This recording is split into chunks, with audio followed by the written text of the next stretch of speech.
रामकृष्ण हरी. चवमंत्रा चॅनलमध्ये सगळ्या मैत्रिणींचं अगदी मनापासून स्वागत आहे. कमी वेळेत आणि कमी साहित्यामध्ये कोथिंबीरीचे पराठे बनवतोय बघा आपण. त्यासाठी लागणारं साहित्य बघू. कोथिंबीर बारीक अशी कट करून घेतली, 2 कांदे बारीक कट करून घेतले, बाजरी ज्वारीचं पीठ आहे, हिरवी मिरची, लसूण, पांढरे तीळ आणि जिरे. तर आपण आता याचं वाटण बनवून घेणार आहे. हिरवी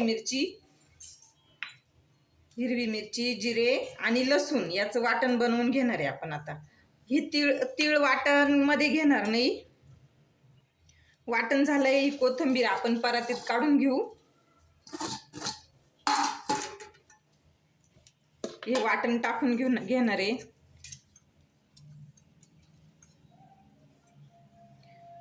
हे दोघं पीठ मिक्स आहेत, बाजरीचं आणि ज्वारीचं.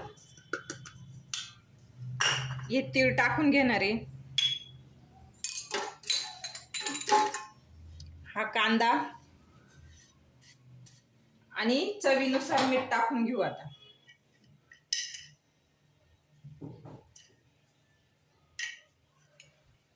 हे पूर्ण असं अगदी रगडून मळायचंय, जेणेकरून कांदा, मीठ आणि कोथिंबीर याचं स्वतःच थोडं पाणी होईल. अगदी चोळून असं मळायचंय आणि पाहिजे तसं पीठ आपल्याला परत घ्यायचंय. जास्त पीठ पण नाही वापरायचं, त्यामुळे आपण एकच वाटी पीठ घेतले अगोदर. हे मिक्सरचं भांड अगदी थोडं असं धुवून आणि चांगलं असं पीठ कुचकरून घ्यायचं. थोडं पीठ लागणार आहे आपल्याला, अगदी थोडं घ्यायचंय. आता परत असं चांगलं मळून घेऊ, एकजीव करून, आणि 10 मिनिटं तसंच झाकून ठेवू. 10 मिनिटं झाली आहे. आता आपलं हे पीठ चांगलं भिजलं. हा कॉटनचा कपडा हा ओला करून घेऊ आणि याच्यावरच पराठे थापून घेऊ आपण. आता हे कोथिंबीरीचे असा ओला हात घ्यायचा, छान असा एक उंडा काढून घ्यायचा. बघा पीठ किती छान मुरलंय. ओल्या हाताने असं करून घ्यायचं आणि हा कपडा आपण कॉटनचा घेऊन ओला केलाय तो. हे असं करून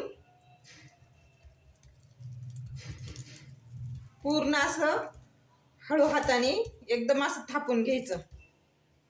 कोथिंबीरीचे पराठे, भाकर म्हटलं की आजीचीच आठवण येते. खूप छान, जुन्या आजी, आई खूप खुसखुशीत असे पराठे बनवत होत्या. ह्या पूर्ण असं थापून घ्यायचं. तवा तापत ठेवलाय आपण तिकडे, तवा पण तापलाय. अगदी थोडं असं तेल सोडून घ्यायचंय.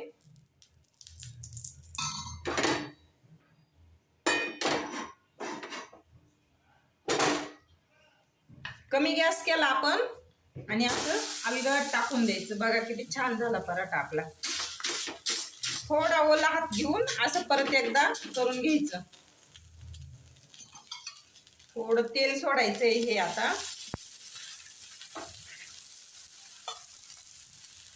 गॅस एकदम मीडियम ठेवायचा, मोठा पण नाही राहू द्यायचा गॅस. 2 मिनिटं झाली. आता वाफ काढून घेऊ आपण. बघा एकदम खुसखुशीत असे छान असे पराठे होत आहे कोथिंबीरीचे.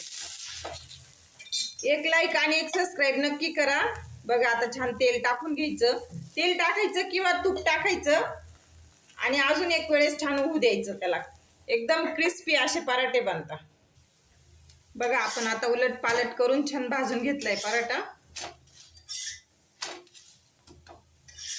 तुम्ही पण असे पराठे नक्की बनवा, खा आणि मला एक लाईक आणि एक सबस्क्राईब नक्की करा. हा पराठा आणि हे त्याबरोबर आपण तिखट गोड दही बनवले.